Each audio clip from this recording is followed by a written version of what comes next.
Magandang umaga sa inyo lahat. Ako si Justin J. Sotea at kasama ko si Christine Arbitali at kami ang pangwal-apat sa High School.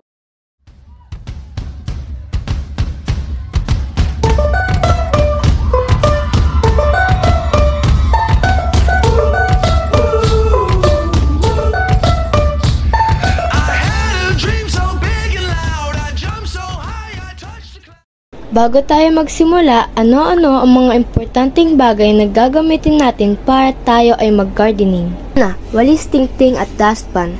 Ito ay tutulong upang linisin ang mga kalat na nasa paligid namin.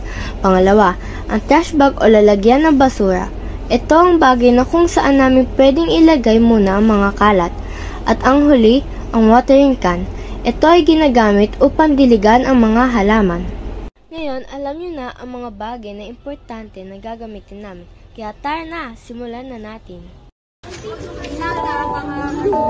Doon mo pa rin. Ano yung flashback?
At dito nagtatapos ang ating paglilinis at pag-aayos sa garden ng ating paaralan.